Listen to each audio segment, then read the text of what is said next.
gusto darle la bienvenida al siguiente consultor que agradezco el tiempo que nos dedica, porque sé que se está desvelando, porque sé que ya es tarde por allá.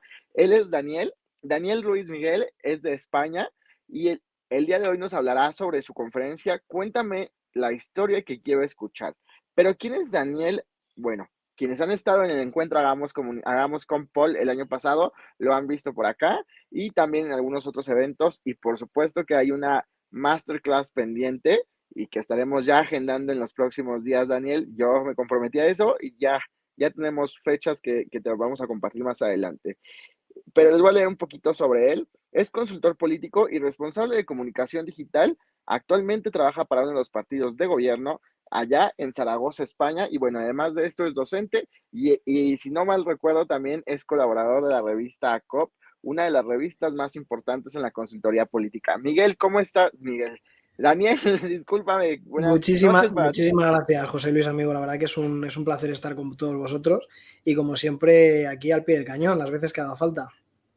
Muchísimas gracias, Daniel. Y pues bueno, bienvenido a esta Semana Iberoamericana de Comunicación, Estrategia y Marketing Político. Eso Y es. bueno, adelante, este es tu espacio. Pues muchísimas gracias, José Luis, como iba diciendo. Lo cierto es que ayer tuve el placer de estar en el día 1 bueno, y la verdad que escuchar a varios de los compañeros, a Julián Jaramillo, que es el primero que me viene así a la cabeza, la verdad, hablando sobre el mensaje, sobre la teoría de cómo crear una imagen política. La verdad que es una extraordinaria conferencia y aprendí un montón. Este tipo de conferencias y de foros son extraordinarios, sobre todo para los que nos dedicamos a la comunicación política y sobre todo para lo que queremos hacer algo más, que no sea simplemente ser un jefe de prensa, un altavoz de un periódico X, sino establecer una estrategia distinta, ¿no? Para crear nuestro campeón político, que es de lo que hablamos en la primera semana. Bueno, en esta ocasión vengo a hablaros de la historia que queremos escuchar. Todos nosotros nos gustaría pensar, a todos los que nos dedicamos a la comunicación política, que los electores, que nosotros, los seres humanos, como sujetos pensantes, somos, estamos razonando siempre 100% todo lo que hacemos, todo lo que decimos y, por supuesto, lo que votamos. Por eso, cuando estamos escribiendo discursos, cuando estamos escribiendo tweets, cuando estamos sacando una información a partir de un presupuesto y tenemos que ponerlo en contexto para que nuestros electores entiendan que nuestra opción política es la mejor, nuestro candidato es el mejor, por esto y por esto, pues nos gustaría pensar que todos nosotros respondemos somos seres totalmente platónicos en el sentido ¿no? el ser político de Platón, ¿no? Es decir, somos razonables 100% y todas nuestras motivaciones a la hora de echar una papeleta en la urna tienen que ver con razonamientos previos. Pues esto es falso. José Luis, creo que sí se puede ver la siguiente diapositiva, creo que la podéis ver ahí, sí, genial. Si no la podéis ver, por favor, mándamelo por chat y en un momento lo arreglamos. En este sentido, la historia que nosotros queremos escuchar, cuéntame la historia que quiero escuchar, tiene más que ver con el hecho de que estuve investigando a raíz de mi tesina a Kahneman, que es un premio Nobel de Economía, pero que es psicólogo. Y este hombre, a raíz de sus investigaciones, lo que hizo es cómo la psicología, cómo la mente humana puede llegar a influir en la economía, en el devenir económico de una empresa o de un país. Y en este sentido, lo que él escribe en un libro que es una maravilla, me lo recomendaron a mí en su momento y ahora lo recomiendo a vosotros, que es Pensar deprisa, pensar despacio. Este libro lo que hace él es establecer dos sistemas, ¿no? El sistema 1 y el sistema 2. El sistema por el cual, nuestro cerebro responde a motivaciones del momento, a lo que son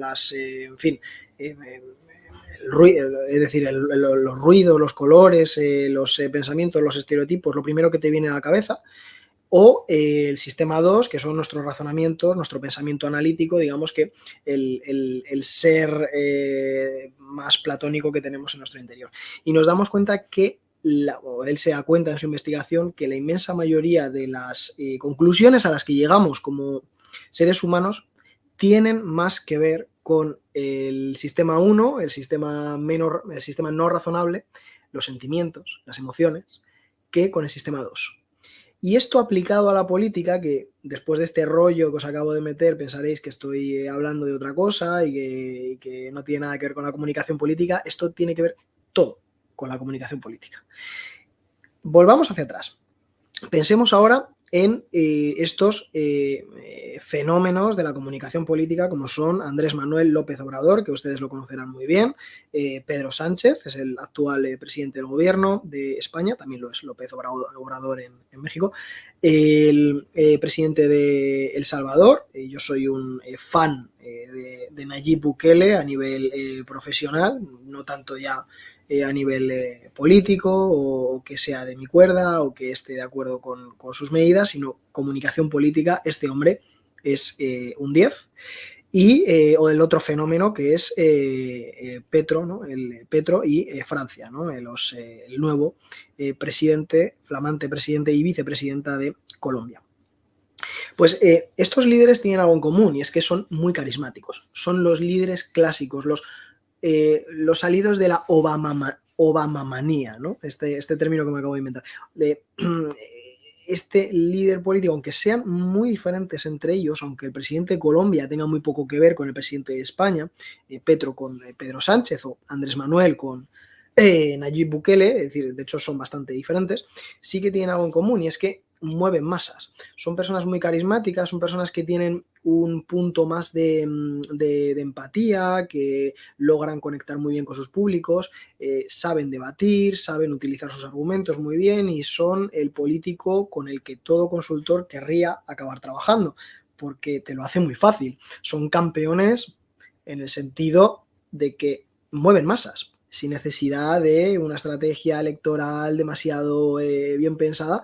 Simplemente con que les pongas delante de un micrófono ya tienes un espectáculo. Y claro, nosotros tenemos que trabajar con ellos, o siempre queremos trabajar con ellos, con este tipo de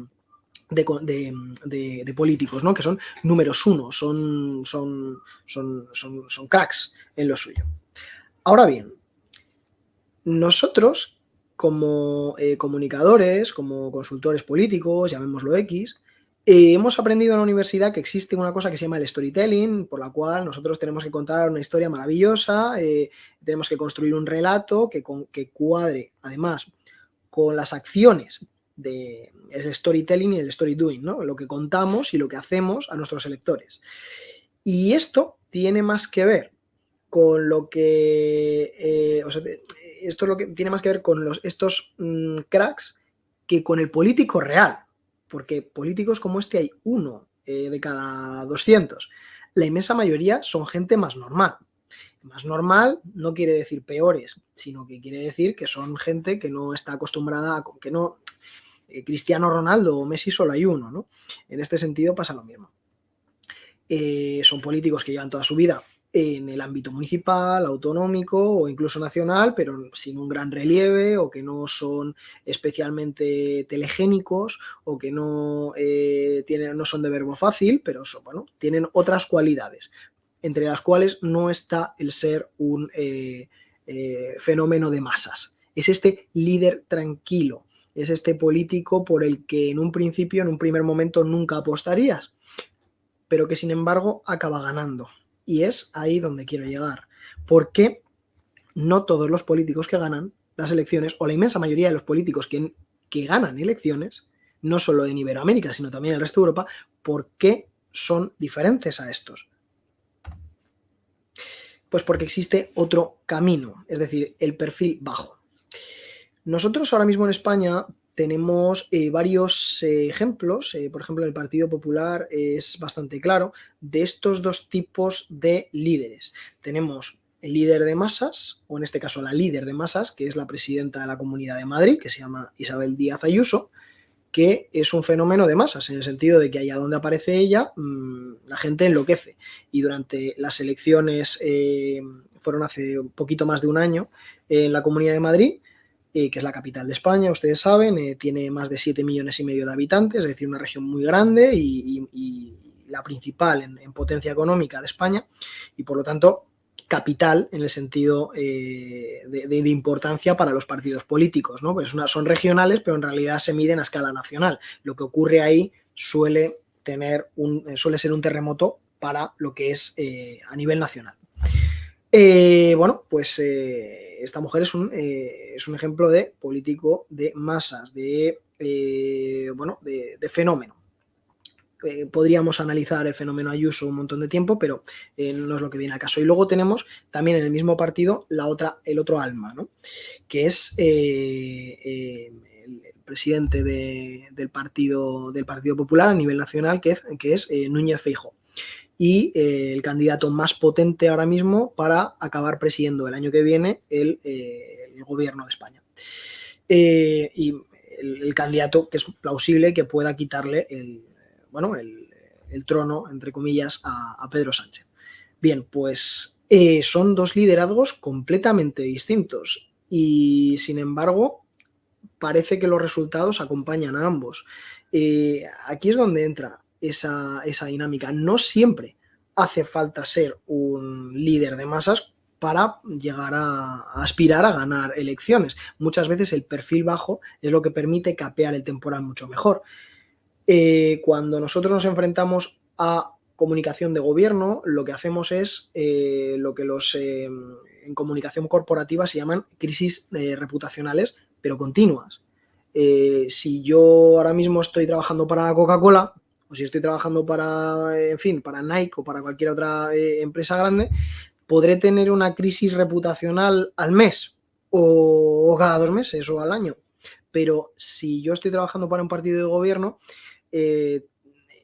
o para un partido en la oposición, voy a enfrentarme a crisis de comunicación continuas, reputacionales continuas, que prácticamente una al día. Es decir, siempre que aparece un tema, ¿no?, un topic sobre el que hablar, o en la radio o en televisión, o ha ocurrido algo, unas fiestas o patronales, o el cambio climático, los incendios, un volcán, cualquier cosa, cualquier acontecimiento donde haya personas afectadas en un país va a afectarme. Por lo tanto, este líder carismático lo que se enfrenta es a la realidad de forma, la lluvia le llega siempre de cara, de forma que al final lo que hace es desgastarse con muchísima facilidad. Sin embargo, el perfil bajo lo que permite es el perfil bajo es no pronunciarse todo el tiempo sobre todo, no tratar de reducir al mínimo posible las entrevistas que das, tratar de enviar a otros, ya sea ministros o concejales en su momento, o en definitiva a otros portavoces diferentes a ti, a hablar sobre temas espinosos y que se desgasten ellos, que no me desgaste yo, entendiéndose como el político en este... El candidato en este sentido. El perfil bajo es muy, muy, muy importante. ¿Y por qué es importante y por qué os estaba hablando de Kahneman? Porque existen dos líderes, en este sentido son Angela Merkel, que la conoceréis, y Mariano Rajoy, que eran muy parecidos, no se entendían, uno hablaba español, la otra alemán, y además el Mariano Rajoy no hablaba inglés, pero sin embargo se entendían muy bien. Es una cosa muy curiosa. Además tuvieron una relación bastante fluida, ¿no? A nivel profesional. Fueron dos políticos que se entendieron muy bien porque eran muy similares. En su forma de entender la política. Angela Merkel acabó siendo canciller alemana durante 15 años, si no recuerdo mal. Y uno no es la capitana del barco de la Unión Europea durante 15 años si no es un fuera de serie. En su caso, he escogido además esa imagen aposta, ¿no? Que es esta forma de poner las manos que la caracterizaba, porque era la forma que tenía ella de siempre presentarse ante el público, y es su imagen de marca. una mujer tranquila, sosegada, que siempre va vestida de forma parecida y de la cual se espera lo mismo siempre, se esperan sus respuestas siempre. Fue muy famosa cuando contestó a una niña afgana, me parece, o siria, a propósito de la crisis de los refugiados en 2015. Fue comentado en toda Europa porque se le hizo una pregunta si Alemania iba a aceptar a niños, a los refugiados, no a los niños, a los refugiados sirios.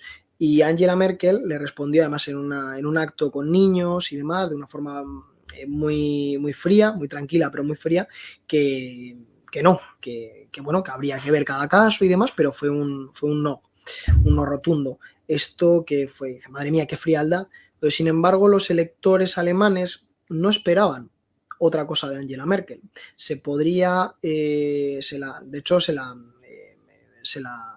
vituperó en medios de comunicación, esto acabó trascendiendo a otros medios a nivel internacional y fue muy famoso el vídeo en el que ella contesta a estos niños, pero ella sabe muy bien cuál es su papel y por muy desagradable que sea ese momento, el perfil bajo permite que las penalizaciones a nivel electoral no sean tales, no sean grandes. Nos puede parecer frívolo, pero en realidad lo que hace un político es ser representante de sus votantes, no es ser mejor que sus votantes. Y esto es algo muy interesante, esto es algo para reflexionar. Tenemos, aquí os he puesto aceptación de lo mínimo aceptable hasta que la mayoría acepte otra cosa. Es decir, si nosotros juzgamos a día de hoy, a día 2022, lo que ocurrió con Angela Merkel en ese momento y con lo que tenemos enfrente en Ucrania, pues probablemente la fiebre que nos ha entrado por ayudar al pueblo ucraniano nos podría haber, a los electores, ayudado a entender la situación de una manera diferente, pero en 2015 era distinto. Y en 7 años la cosa puede cambiar un montón y un acontecimiento que ocurre hoy puede cambiar nuestra perspectiva mañana. Mañana y no dentro de 5 años. Es decir, el tiempo en política corre muy deprisa. Por esto es importante, es aceptar lo mínimo aceptable hasta que la mayoría acepte otra cosa. Son políticos de consenso. Son políticos que no van a dramatizar con nada, son políticos que no van a tratar de sobresalir o ser radicales en ningún tema, sino que van a aceptar lo mínimo aceptable hasta que la mayoría de los electores acepte otra cosa. Ahí puede entrar matrimonio homosexual, puede entrar, cualquier tema que resulte espinoso a nivel social, lo van a aceptar cuando la mayoría lo acepte. Y esto es muy importante porque es que los desideologiza y por lo tanto son sujetos políticos muy interesantes a la hora de presentar unas elecciones. Pueden ganarlas porque están con la mayoría siempre. Por muy frívolo que pueda llegar a resultar, pero es que en realidad funcionamos así, aceptamos consensos continuamente. Este es el libro del que os estaba hablando, de Daniel Kahneman, Premio Nobel de Economía, Pensar rápido, pensar despacio. Pues este hombre lo que hace en su libro es hablar de los sesgos, las trampas mentales, en definitiva, de todo lo que nos hace prejuzgar o tomar una decisión por adelantado antes de razonarla. Y tomamos decisiones de este tipo constantemente. De hecho, si uno ha estudiado un poquito de comunicación corporativa o de marketing, sabe que un color, una distancia, un olor, cualquier tipo de pequeña variación en el ambiente que nos rodea puede determinar que compremos una cosa o que no la compremos. Pues esto en política se da también. Que nosotros nos hayamos pronunciado en todo nos puede llegar a penalizar. Que nosotros pasemos de puntillas sobre determinados temas que son espinosos nos puede llegar a ayudar o puede perjudicar más al contrario. Por lo tanto, muchas veces este perfil bajo, estos que no son Obamas, estos que no son cracks de la comunicación política, en muchos casos pueden llegar a tener mejores resultados electorales que aquellos que son oradores natos, ¿verdad? Y es aquí donde os comentaba lo del sistema 1 y el sistema 2. El sistema 1, que es el que es rápido, sin esfuerzo, emocional, sesgado, automático, y que está determinado por el ruido entendido como colores, como sensaciones, olores, todo esto. Cuando esto lo trasladamos a política, quiere decir que si yo estoy viendo en la televisión un político que está siempre enfadado, lo que voy a tener va a ser una sensación de rechazo. Si yo veo, por muy frívolo, insisto, que pueda parecer, que un político está contento y está rodeado de niños, o está besando un bebé, ¿no? Que esto es lo típico que no se tiene que hacer porque está tan manido que es terrible, pero si yo veo esto indirectamente o de forma, en fin, de forma subconsciente, lo que estoy haciendo es imaginarme que esta persona es una buena persona, que no me va a fallar, que va a ser una persona, o si sé datos personales de su vida que tienen que ver con que es un padre de familia, una madre de familia, una madre trabajadora que se esfuerza que se ha esforzado desde muy joven por sacar a su familia adelante y demás. Todo esto son valores que nosotros aceptamos, queremos, nos gusta y nos gusta sentirnos identificados. Y queremos además que sea uno de los nuestros. Por eso hablaba de aceptar lo mínimo aceptable hasta que la mayoría acepte otra cosa. Si la mayoría cree que la ocupación está mal, es hora de que tú te pronuncies en contra de la ocupación, pese a todo. Si la mayoría está en contra de X tema espinoso, lo mismo. Pero si comienza a haber un cambio, y esto se sabe a través de de todos los globos sonda, ¿no?, que envían las encuestadoras, que un tema que es relativamente espinoso o que hay una gran diferencia de opiniones y que tu propio partido está dividido, lo mejor que puedes hacer es callarte, no decir nada y pasar de puntillas. Por eso, la estrategia de la oposición y de los políticos que son más, más beligerantes es: pronúnciese usted sobre esto, cuénteme usted qué es lo que piensa de esto. Porque esto no lo he inventado yo, esto no es algo que me estoy inventando en este momento, esto es algo que se utiliza a día de hoy cada vez que vamos al Parlamento o cada vez que vamos a cualquier pleno de un ayuntamiento o un parlamento regional. Lo vamos a ver, pronúnciese usted sobre esto, cuéntenos qué es lo que piensa, porque que nos digan opiniones puede llevar a que este político se vea puesto entre la espada y la pared, ¿no? Y muchas veces incurra en contradicciones, que es precisamente lo que buscamos cuando estamos en la oposición, que aquel al que estamos atacando incurra en una contradicción. Usted dijo esto, ahora dice lo otro, no puedo confiar en usted, porque volvemos a lo mismo. ¿Qué es el voto? Es un acto de confianza. ¿Para qué desarrollamos el storytelling? ¿Para qué hacemos story doing? Para ganarnos una confianza. ¿Y cuál es la mejor forma de tirar eso por tierra? Pues retirando esa confianza, en el momento en que usted ya no es de fiar. Y a partir de ese momento ya no te voy a votar. Da igual que tu programa económico sea una maravilla, da igual que tu programa social vaya a arreglar las calles de nuestras ciudades, da igual que... No, es que no confío en ti, porque ya no puedo confiar en ti, ya no eres uno de los míos, ya mi sesgo, mi sistema 1, este pensamiento rápido, sin esfuerzo, emocional, me estás produciendo rechazo. Y esto es importante, por eso es importante estudiar a Daniel Kahneman y reflexionar sobre todo lo que tiene que ver con el ruido, con los, con los sesgos de nuestro sistema 1. El voto no es tan razonado como pensamos que es. De hecho, el voto no suele ser ni reflexivo, ni analítico, ni racional, ni deductivo, ni estructurado. No es nada de eso. Nos gustaría que lo fuera, y para una minoría que se sobrepone al sistema 1 y que es capaz de leer todos los programas electorales, lo es, pero en realidad no lo es. Y cuando vemos el trasvase de voto de un partido a otro, vemos que partidos que tienen unas convicciones pierden voto en favor de otros que tienen otras convicciones totalmente diferentes. Y eso no es casualidad, es decir, no, nadie ha abierto esos programas electorales y quien se levanta liberal una mañana se acuesta conservador otra, o quien se levanta conservador acaba siendo socialdemócrata. No, es simplemente una cuestión de confianza, y para eso nuestros caballos de batalla tienen que ser diferentes, ¿no? Tienen que tener o un perfil alto o un perfil bajo, o pueden ser o pueden ser primeros espadas, como estos ejemplos que hemos puesto, políticos que simplemente hace falta ponerles un altavoz delante para tenerles, en fin, para tener a la gente enfervorizada con ellos, porque crean una comunión social, porque son, bueno, porque son números uno en lo suyo y, bueno, son los Obamas, por así entendernos, ¿no? Y luego existe otro tipo de político que es distinto, que son los, llamémoslo X, los Merkel, por así decirlo, ¿no? O los Mariano Rajoy, que son los perfiles bajos. En este sentido, ¿qué es lo que estamos... ¡Ay! Aquí tenía una animación preciosa y ya no la vais a poder ver. Vota tranquilidad. Cuando hemos pasado por una experiencia de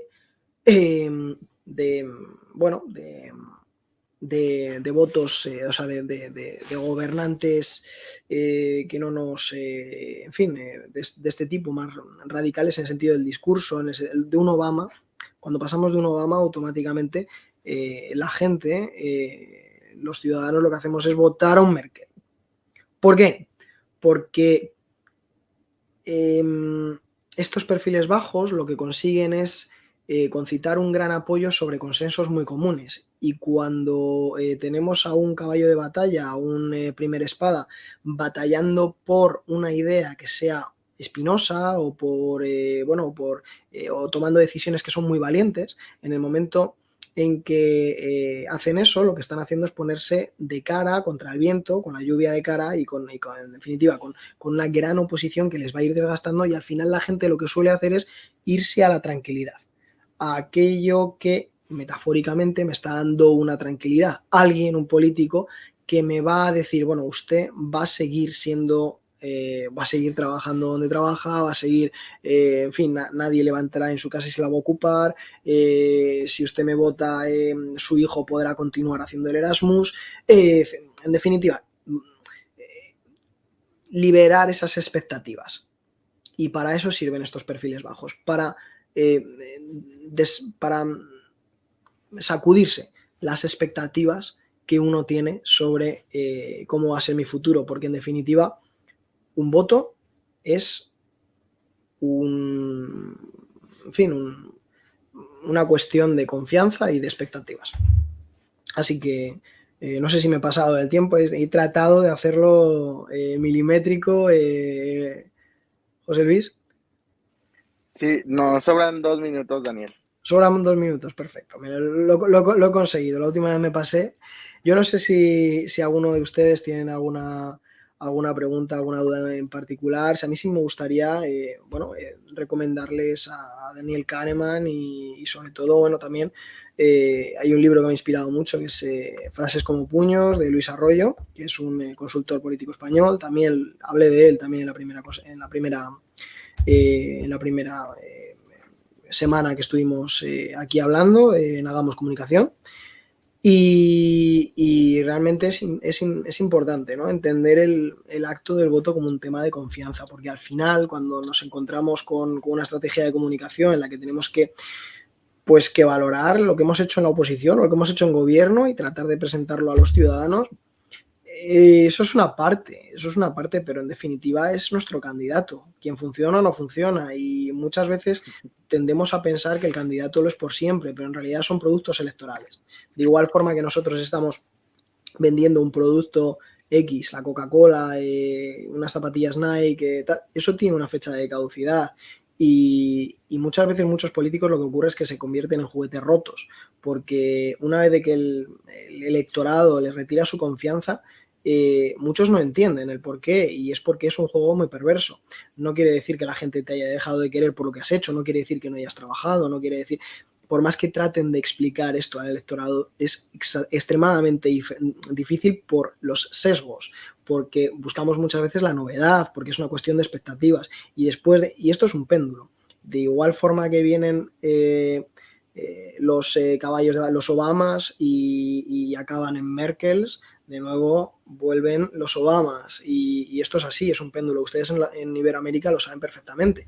Ahora en Colombia tenemos un gobierno por primera vez de izquierdas en toda su historia, pero es que está ocurriendo también con Chile, o está ocurriendo con Gabriel Boric, ¿no? Que acaba de sacar una constitución que es cuanto menos polémica por el hecho, bueno, por muchos temas, ¿no? Desde el indigenismo a otros temas que también están en boga en México, con Andrés Manuel.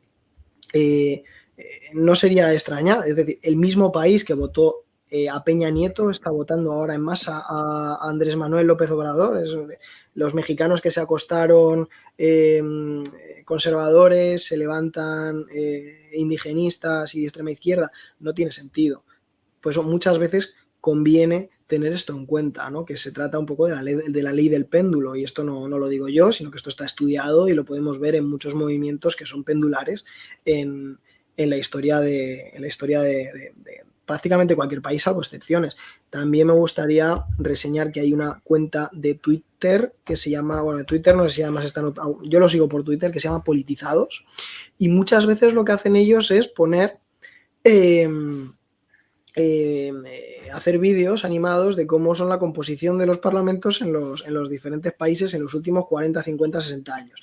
Y Uruguay, por ejemplo, ¿no? Yo sé, cualquier país. Y cogen toman estos gráficos y ves cómo van cambiando las dinámicas de izquierda a derecha, de derecha a izquierda, a veces alguna vez liberal, pero en realidad es que es así. Y volvemos a lo mismo. Sesgos.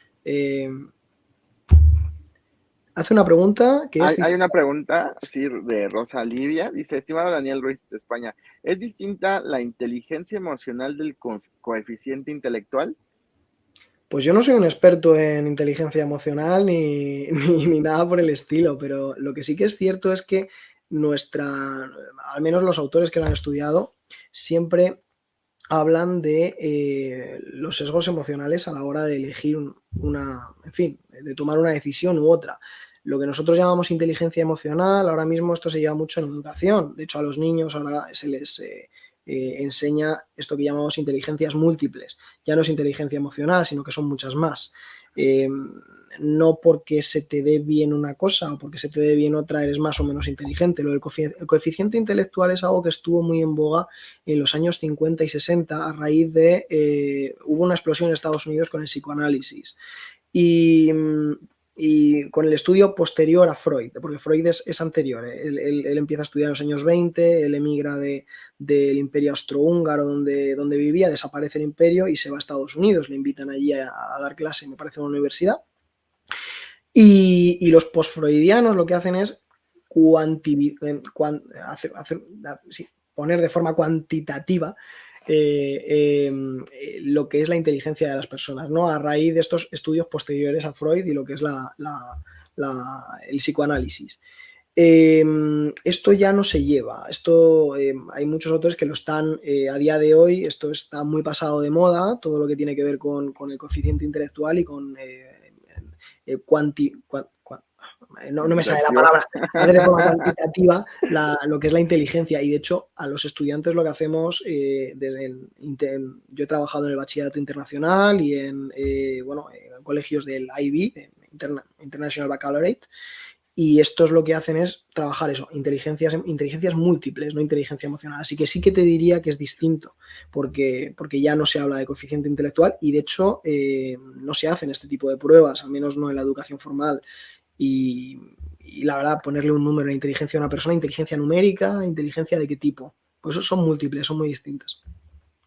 Pues bueno, muchísimas gracias, Daniel, por habernos colaborado en esta Semana Iberoamericana de Comunicación, Estrategia y Marketing Político. Aprovechamos para extender este reconocimiento a nombre de la consultora Acroas Comunicación de Hagamos Comunicación y otorgan el presente reconocimiento al magíster Daniel Ruiz Miguel, tras haber participado en calidad de conferencista en esta Semana Iberoamericana de Comunicación, Estrategia y Marketing Político, organizada, bueno, pues por las marcas anteriores, del 29 de agosto al 2 de septiembre, y se extiende el presente el día de hoy, 30 de agosto del 2022, en la Ciudad de México. Va con el respaldo del Instituto Peruano de Comunicación Política, al frente de Richard Tapia, quien lo tendremos en los próximos días, de Lina Carrizosa, de la Asociación de AP, del Centro Simpol de Gabriela Medellín, que también anda por allá por España, de Intelector, y por supuesto de Jaramillo Luján y de la Academia Compol. Miguel, muchísimas gracias y quedamos al Muchi- pendiente de las fechas, te las haremos llegar y les haremos llegar a todos los interesados a esta masterclass para que, bueno, sigas compartiendo un poquito más de esto o de otro tema. Muchísimas gracias, José Luis, y muchísimas gracias a todos y sobre todo esas preguntas tan, tan difíciles, pero muchísimas gracias, estoy muy contento de estar aquí con vosotros. Muchísimas gracias a ti, Daniel. Estamos al pendiente y que pases una excelente noche allá en España. Gracias.